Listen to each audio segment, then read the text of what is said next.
Good afternoon to you. 5:07 now. News Talk 105.9 WMAL, where we are making sense of the news. You can join us today, 888-630-9625, 888-630-WMAL. Is the FBI, do they make a routine practice of allowing partisan political optics to prevent investigating serious evidence of corruption? My instructions to our people on this and on every other investigation are that we are to follow the facts wherever they lead, no matter who likes it, no matter what political influence Then why there did may you be get out the there. GPS data on where Hunter Biden and Joe Biden were? Again, Senator, with respect, I can't discuss But it's an not ongoing with respect. investigation. And Director Wray, you and I have gone round and round on this because I understand. Anytime you're asked about this, the answer is it's an ongoing investigation. Of course, the investigation isn't ongoing. You're not doing the work. You got whistleblowers pointing out that you're not doing the work, and you are hiding behind the skirts of the Attorney General. Of course, Ted Cruz and Director of the FBI, Christopher Wray, today. Chris Wray doing the nice guy routine.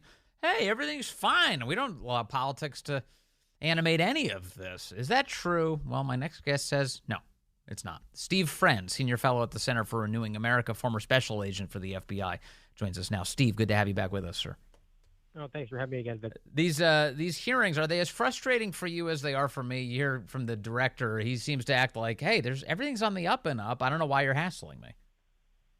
It's always tremendously frustrating to hear Christopher Wray always, when he stands up there, using the tried and true tactics, saying ongoing investigations, can't reveal sources and methods. But I'm also really frustrated by the members, in both the Democrat and Republicans. They really, with the exception of a few of the senators today, they really did not hold him accountable, and they seem to be happy to fluff him and encourage him and say that they want to renew Section 702 of FISA and continue funding the weaponization of the FBI that we've all become victims of. Well, there's, for instance, you and I have talked about this before, but why wasn't there any meaningful questions? Maybe I missed it, but I didn't hear any questions today about FBI agents like you being taken off of human trafficking and child exploitation cases and being put on January 6 cases. No, and you would think that as he kept saying that he's seeing all these elevated threats and risks out there, that question would be asked, because it's a question of manpower. And look, there's a finite amount of resources. You have to be diligent and is how you're going to delegate who's going to handle what. But I think without question, regardless of who you pull lever for electorally, we can all get on board with the fact that we need to protect children against exploitation, and we need to try to rid or at least mitigate the threat that we're seeing with child pornography as it's just ballooned out of control. Right, and that priority is much higher than somebody who is trespassing inside of their own Capitol building. It is, and he would contend, I guess, I'm hardly the Christopher Wray defender, but this message that the FBI has continued to hammer out, that domestic terrorism is the greatest and most existential threat to the homeland, it's just not true. But they're kind of in for a penny, in for a dollar at this point. They've been selling this for the last few years. As a result of that, the budget's been enhanced enormously, and it's forced them to manipulate statistics and argue for things that are just frankly absurd. I mean, last year the FBI argued that, or contended that they disrupted 397 domestic terrorist attacks on the homeland. And if you look out your window, that would mean that the FBI stopped attack every day of the year and twice on Sunday, and that's just not true. There was let me focus on terrorism for a moment, because we do have some audio there. Specifically as it relates to international terrorism threats. Here's Lindsey Graham today asking Chris Wray whether the border is posing a terror problem. Are you concerned that international terrorism threats to the homeland are rising as the border continues to be broken? I am concerned that we are in an elevated threat environment, a heightened threat environment from foreign terrorist organizations for a whole host of reasons.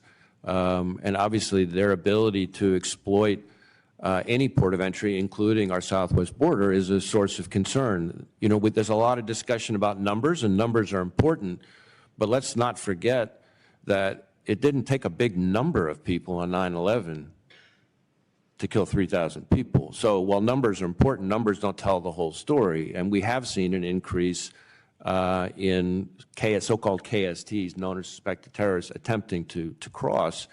over the last 5 years. So when you hear an FBI director convey that, and my suspicion is this yours, that's true, that there is a meaningful growing terror threat because the border's open?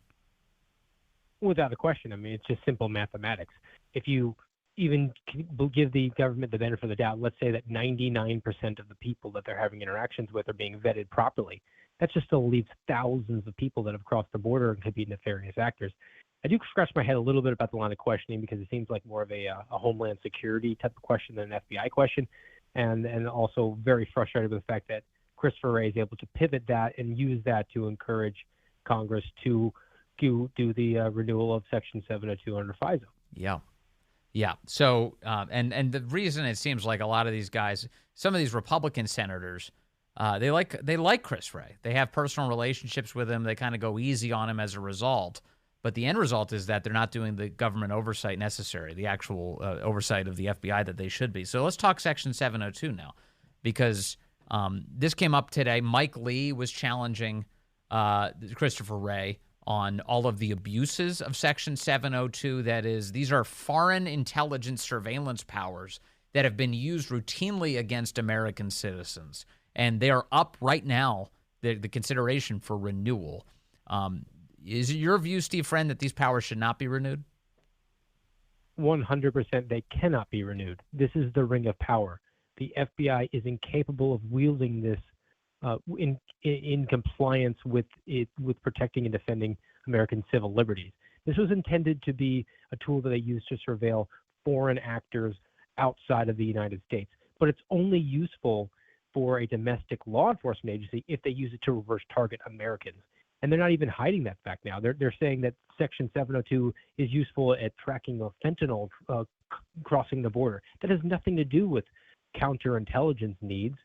So this tool cannot be in the hands of the FBI. And despite what Christopher Wray says about how they've implemented reforms and things are getting better, I compared this when I was having a conversation with our mutual friend Kyle Serafin today. I said, look, if you gained 100 pounds 2 years ago, and then this year you only gained 50 pounds, I guess you got better, but the tax on your organs is not going to be going in the right direction. And I think that the FBI can just continue to abuse it, as we've seen statistics come out about it. They abused it about 300,000 times a couple years ago. Yeah, for sure. And that by the way, the weight gain analogy is also useful for inflation. That's like, I was just thinking. But this is an FBI that has very little trust from the American people, and using those Section 702 powers, the FISA powers. There's well-established track record here of the FBI just trampling all over American civil liberties with a reckless abandon. And when they're caught, it's just slaps on the wrist and, hey, we'll try better in the future. As a result, Congress should be aggressive here. But are they, in your view, is Congress just going to reauthorize this thing? It feels like that's where this always goes. I'm fearful that they're going to marry it with the budget. And then they're going to always do the same thing the Republicans always do, and that's say that a government shutdown is the worst possible scenario. So they will just go along with passing it. And then as a result of that, we'll have a renewal of Section 702. But, this has to be divorced. It has to be a standalone issue. Christopher Wray won't even commit to the fact that there was discipline against individuals when those specific anecdotes were pointed out to him. He deflected off that. Yes. But that's kind of par for the course for him. He never brings up any meaningful discipline of anybody, actually. In fact, today, Josh Hawley had some questions for him about the behavior of the Richmond field office of the FBI, which now infamously, everyone knows, was targeting Catholic churches. And Chris Wray had previously expressed that, and today he reiterated to some extent that he was aghast at that memo. Yet he seemed to have a million defenses of all of the FBI officials involved. Here it is. But I can tell you that we don't investigate people for their exercise of their constitutionally protected religious expression. That particular intelligence product is something that as soon as I saw it, I was aghast. I had it withdrawn. Really, you were aghast? I was. Oh, really? And yes, what sir. have you done about it? Did you fire the people who wrote it? No, I had it withdrawn. Have you fired anybody involved in it? Senator, if you will give me a chance to answer That's a your yes question. or a no. It's not hard. Have you fired anyone involved in the writing of that outrageous memo about which, frankly, you've repeatedly misled the public? Yes or no? The individuals involved in that Have you product fired were anyone? just a minute, were not found to have engaged in any intentional or bad faith conduct. And in fact, Senator, a number of the individuals involved in writing that product in the Richmond office were themselves Catholic. So the notion that they were targeting their own faith so they is have a nonsense. get out of jail free card. I see. So you're I did immune not and say they're that. immune. So we shouldn't ask questions about it. You haven't done a darn thing. You haven't fired anybody. If he's to be believed, Steve Friend, that this is was just a good faith mistake, they didn't mean to do this. I mean, what kind of training are FBI agents received if you don't get a bunch of alarms going off in your head when you start surveilling Catholic churches? Well, they're being taught that we're an intelligence agency first and foremost, and if you're an intelligence agency, then constitutional protections don't even come into your calculus on this. It's all about just initiating the case and gaining information. That is, in fact, success. Whereas a real law enforcement investigation, you have to respect the rule of law, the Constitution, and the rules and policies, and then there's actually a finite end, and it ends either with a declaration or a prosecution of a subject. But with intelligence, as the FBI has now evolved or transitioned into this intelligence agency, they're looking for opportunities all the time. And it wasn't included in your clip there, but Christopher Wray's major defense was this was going to be a demerit on their annual performance reviews. And that to him is good enough, which I think any objective analysis of it is just laughable. If FBI agents started surveilling a black church, do you think that Christopher Wray would react in the same way? None of these guys would be fired and they would get demerits on their record? Oh, I mean, now we're in the tit for tat question, and there's no question about it. It would just you just got to do the simple swap in one for another. But Christopher Wray didn't really have any objections to FBI agents being pulled off of child pornography to investigate January 6th, or FBI agents doing surveillance of school board meetings, both of which I did, both of which he lied to the House Judiciary Committee a few months ago about. What's your read on Christopher Wray? Like, who is he? Some of the answers, like he gave a good answer today when he was asked by the abortion lady from California what happened after Dobbs, and he said, well, it turns out like lots of pro-life facilities have been attacked, and you may not want to hear this, but that's been happening. So that's a good answer. But what are his motivations? Is he just kind of like a guy who's trying to survive in the current regime and he'll do whatever they want? Is that who he is? I think so. I mean, he has oversight of the FBI, not necessarily calling the shots. I think those are his chief deputies who have ascended through the ranks and actually came in as employees of the FBI. He's appointed. There's some question marks about how he was suggested. I think he'd helped Chris Christie with Bridgegate, and then was suggested to President Trump, and then was elevated to the FBI director. Right. But then there's also the personal profit aspect to it. And look, Christopher Wray made $9.2 million the year before he was appointed the FBI director. So that's a pretty healthy salary. And so why do you take the $9 million pay cut? Well, you take that so you can get access to the FBI jet and you can live like a billionaire. And I think there's a certain esteem attached to that and maybe something on the back end. Yeah.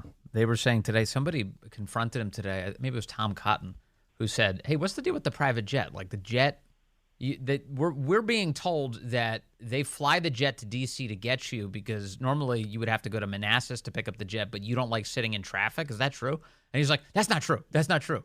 But he's like, they asked him about this, like, why are you taking the jet everywhere? Oh, it's FBI policy. What? First of all, can't the FBI director change the policy? Correct. He can absolutely change the policy. Yes, he makes it fly from Manassas to pick him up at Reagan, about 40 miles. He doesn't want to sit in traffic. And it flies him to Atlanta every Friday afternoon so he can be with his family over the weekend, returns to Manassas, then on Sunday picks him up, flies him back to Reagan, and then flies back to Manassas. The whole thing costs about $30,000, and he's only obligated to pay the lowest fare that he can find or have one of his underlings find on orbit. So it's probably about $200. Right. And so, but when he sits up there, as he did today, multiple times, he said, this is longstanding policy at the FBI. He can change that. He can always change that, which is why I always laugh when he says that it's longstanding policy that the FBI does not comment on an ongoing investigation, even when the Congress has oversight authority, legally, statutory authority over his agency. He says, well, it's our policy to, I guess, violate the law. and I guess that's out of his hands. He can't change the policy. Well, we know that's not true. He's supposed to be in charge of this agency. Yeah, exactly. All right. Well, Steve Friend, thank you as always, sir. Really appreciate your insight into all of this. Nice to talk to you today. Let's go to the phones. We've got Dennis calling in from Annapolis now on line 2. Dennis, good afternoon. You're on the Vince Coglianese Show.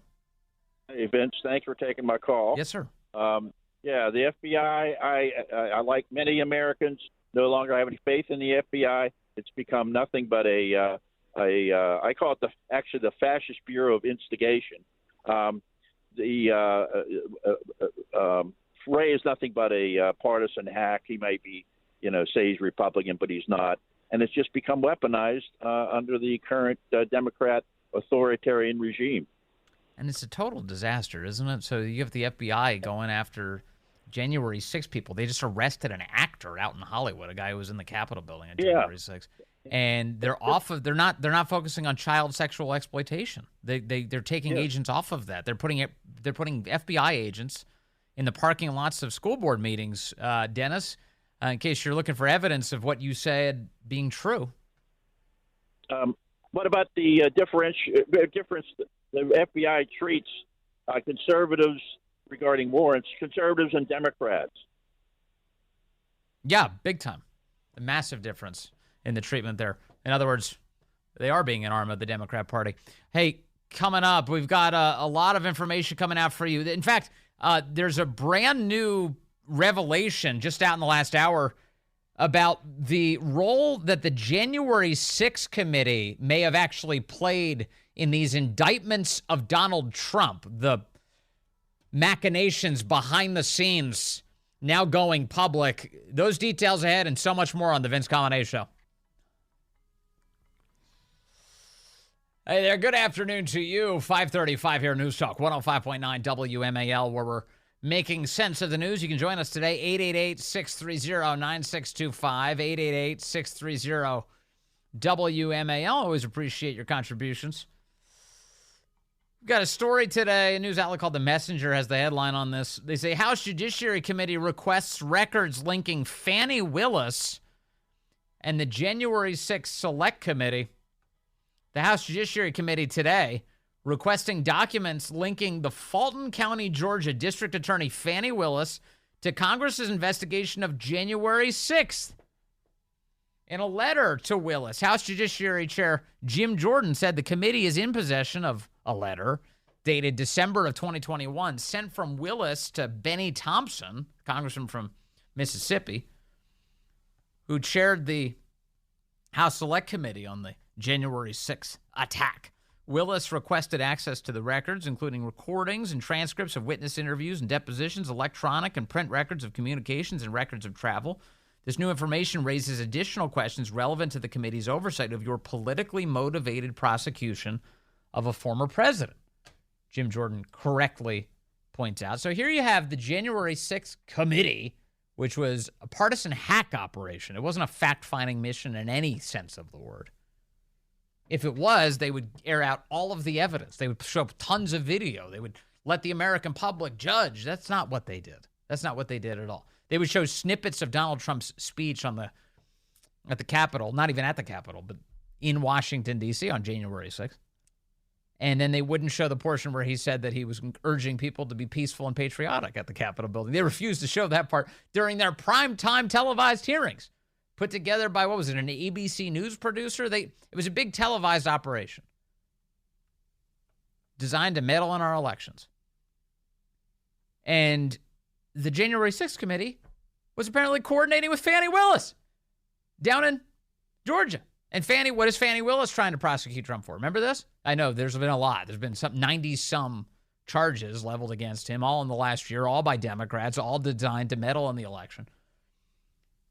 She was going after him for his hand in the election. She was trying to steal the 2020 election, she alleges. It's a big conspiracy.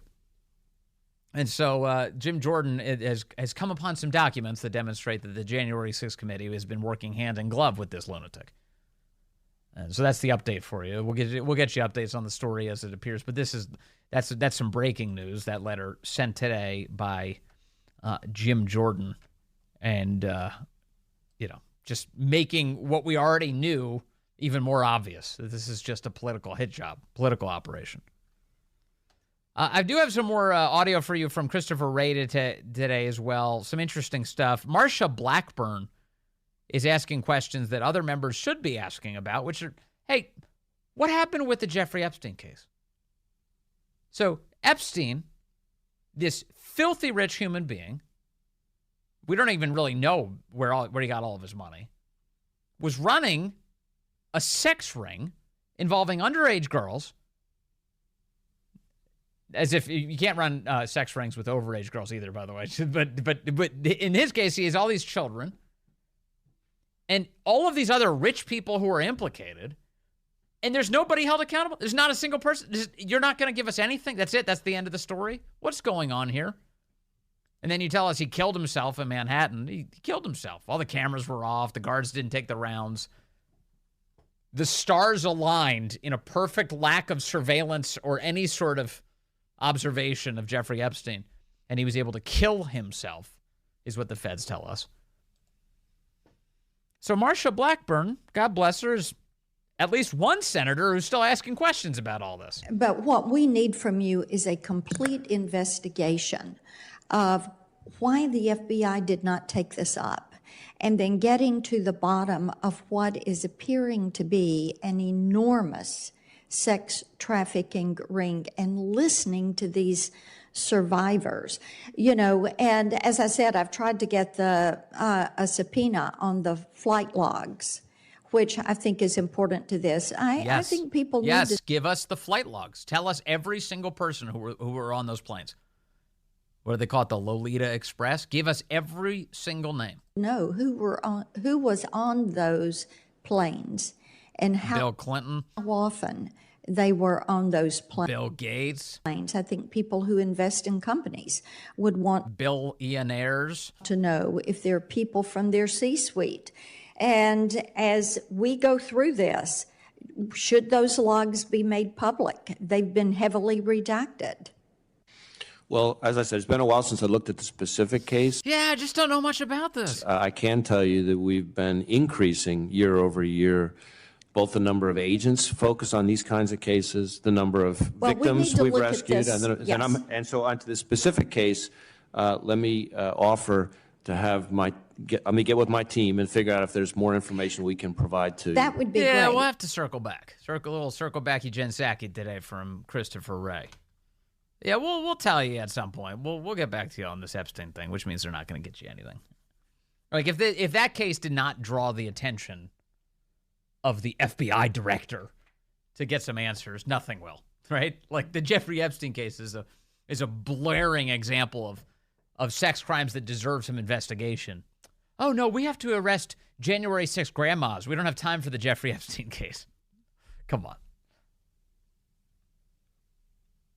Another piece here in terms of FBI meddling in our elections. I love part of the conversation today was Democrats asking the FBI director, "What are you doing to stop election meddling?"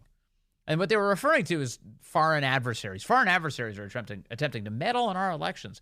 What are you doing to stop them? But I keep thinking as they're saying this, what are you doing to stop the FBI's meddling in our elections? So the FBI, what did the FBI do in the 2020 election? Well, one of the big things they did was they told the social media companies, hey, get ready to censor the Hunter Biden story. You had Mark Zuckerberg and Jack Dorsey, these tech executives, saying, yeah, the FBI was basically grooming us. That's what this is their account, to be ready to censor what they were claiming was going to be Russian disinformation ahead of the 2020 election, and to be on the lookout in particular for a Hunter Biden story. That's what Mark Zuckerberg said. Well, that's the FBI meddling in the election, because in particular the FBI, they were in possession of Hunter Biden's laptop. They knew Hunter Biden's laptop was legit. They knew it wasn't Russian disinformation. They knew a long time ago. They had it back in December of 2019. So Senator John Kennedy today asks, hey, why didn't the FBI just admit that the laptop was real? Why didn't the FBI just say, hey, The laptop's real. Why didn't you just tell everybody the laptop's real? We're not vouching for what's on it, but it's real. This isn't a fiction. Well, as you might imagine, the FBI cannot, especially in a time like that, be talking about an ongoing investigation. Second, I would tell you that at least my understanding is that both the FBI folks involved in the conversations and the Twitter folks involved in the conversations both say that the FBI did not direct Twitter to suppress. But others were in government. Well, I can't speak to others in government. Now, that's part of the point that I was trying to make, because the Fifth Circuit's opinion. But you're the FBI. You're not part of the White House and part of Homeland Security. You're not supposed to be political. See, there's a mistake in this questioning. I like Senator John Kennedy, but there's a mistake here. The FBI had already told the tech companies to be on guard for the Hunter Biden story. They were deliberately misleading the tech companies to get them to censor this from the American people. And they had the laptop. So they should have never been doing this to begin with. And yet they were. Controversy going on. Why didn't the FBI say, time out, folks, we're not getting in the middle of this, but the laptop's real? Again, we have to be very careful about what we can say, especially in the middle of an election season. Oh, this is so ridiculous. Also, you've got Missouri v. Biden, this big case where the judge has said that the Biden administration appears to be guilty of the federal government of some of the most egregious free speech violations in our nation's history.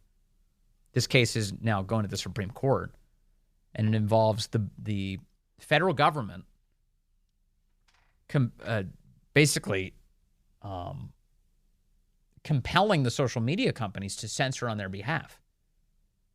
And you get people like Dan Goldman, the goofy Goldman, coming out going, well, they only censored like 30% of the speech. That's not actual censorship. That's not a violation of the First Amendment. What are you talking about? He says the big tech companies didn't listen to every request from the feds. They only censored 30% of what the feds requested. So therefore, that's a big victory for free speech. Inside the mind of a lefty, you know?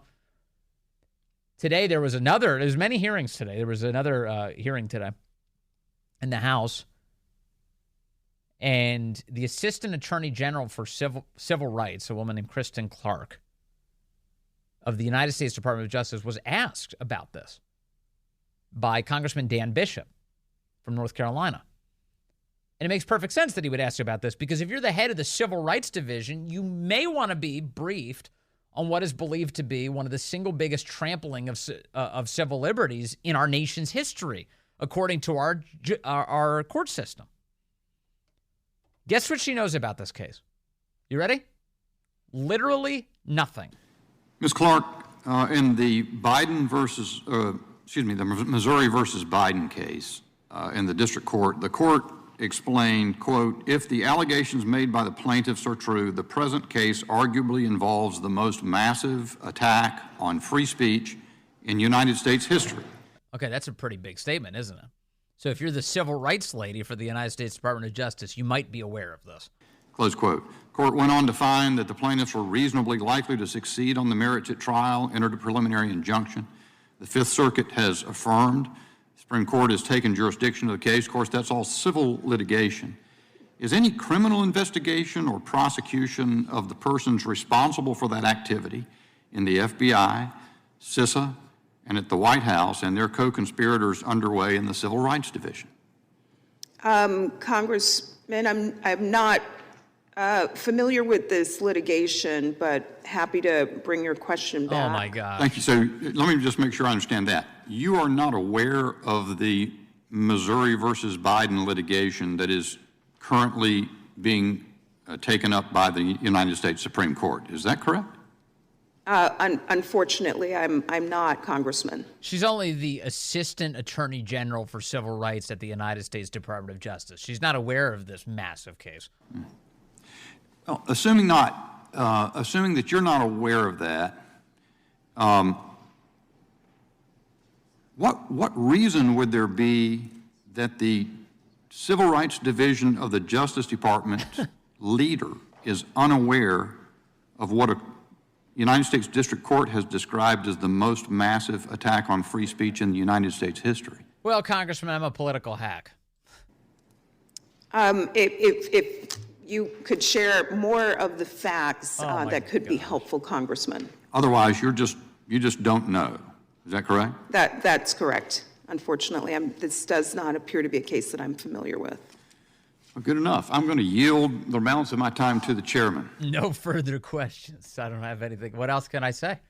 What else can I say? I wanted to go down this road of asking about the government trampling all over the First Amendment. The civil rights lady has no idea that civil rights are being violated. That's not, again, illustrative, right? That kind of tells you the whole story. This is all partisan political operation. The Department of Justice is obsessed with Democrat Party priorities. How many civil rights investigations are being launched into all of these attacks on Jewish people going on across the country? Are they investigating this, or because lefties are attacking Jews that no investigation into that? Nothing like that. It's not. The left is like completely out of control, and I don't see the Civil Rights Division coming out and saying they're launching investigations. Nothing. And then when asked about this obvious violation of the First Amendment, she doesn't know anything. How did she even get the job in the first place? Isn't it remarkable? It's 5:50 now. Hey, goofy Dan Goldman. I mentioned him earlier. He was involved in a hearing today too. House Subcommittee on Emergency Management and Technology. Here's Dan Goldman today. He's blaming. He says we need to get rid of the Second Amendment because drug cartels use weapons made in America. He's unbelievable. Now, Mr. Blakeman, you've discussed, as several of you have, the scourge of the fentanyl trade. Blakeman, by the way, is Bruce Blakeman, Nassau County executive from Long Island, New York. That is going on in our country, and I agree with you. It is really bad. It's really bad. And we've had testimony from actual experts on this over the course of the last year who have made it very clear that the Mexican drug cartels are the ones who control the fentanyl trade at the border. And unfortunately, the Mexican drug cartels have that authority because they possess guns and weapons of war. But unfortunately, you hear that? Guns give you authority. Those weapons of war come from American manufacturers, not from Mexico or elsewhere. I have introduced a bill called the Disarming Cartels Act, which is designed to curb the exportation of weapons manufactured by American companies to the drug cartels, which fuels the fentanyl trade operation. This guy's a moron. You know that it is already illegal to traffic guns into Mexico, obviously. Do you know why they're getting into Mexico? Because Biden's not enforcing the border. That's why. The Border Patrol is completely consumed with processing people into the country. Dan Goldman doesn't know a lot of things. And in fact, Bruce Blakeman, the Nassau County executive, tried to fact-check him today. Mr. Blakeman, you are aware that every single migrant who has come through the New York City, the Roosevelt Hotel, has been vetted at the border, are you not? They have not, sir. Yes, they have. The ones who have gone through official channels through the city have been vetted at the border. I mean, that's a fact. You asked me a question. I'm asking if you know or not. Would you like the answer? Let me ask you another question. Are you aware? You're going to let me ask you? No, I'm not. I'm not going to let you because you already answered it. No, I didn't. You have to accept this lie that I'm telling you. I'm moving on. No, but wait a second. None of these people have been vetted. Moving on. The great one, Mark Levin, up next here on WMAL.